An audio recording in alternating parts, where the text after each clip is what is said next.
දැන් මොකද හිතන්නේ දැන් මම මේ කරපු ටික. ඒ කියන්නේ susp කොටස susp කියන සිග්නල් එක අරගෙන ඇවිල්ලා susfet enable කරලා ඊට ඒ කියන්නේ ඊට පහළට තියෙන fet enable කරලා ඒ නෙගටිව් කරන්න ඕන කොටස් නෙගටිව් කරගෙන අදාළ වෝල්ටේජතාවය හදාගෙන 5vs විදියට ඒ අවුට්පුට් එක අරගෙන ඒක PCH එකට අරන් ගිහලා PCH එකේ ඒ අදාළ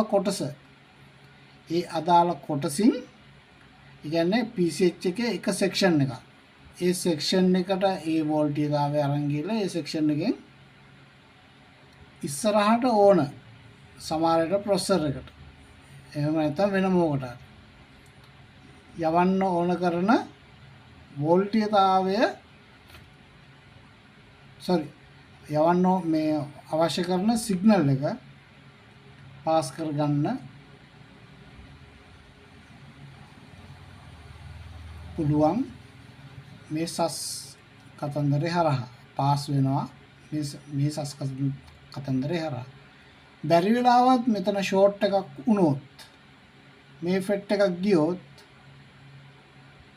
ඒක PCH එකට බලපානවද නැද්ද මේ තියෙන විදියට බලපාන්න ඕන. හරි. එතකොට සමහර විට PCH එකත් රත් වෙන්න පුළුවන් මේ ෆෙට් කතන්දරය නිසා. ප්‍රොටෙක්ෂන් එකක් නැති වුණා. එතකොට අනිවාර්යෙන්ම ඕගොල්ලෝ මදර්බෝඩ් එකක් අරගෙන no power මදර්බෝඩ් එකක් අරගෙන ටෙස්ට් කරනකොට මේ සස් ෆෙට් පවර් චෙක් කළ යුතුයි.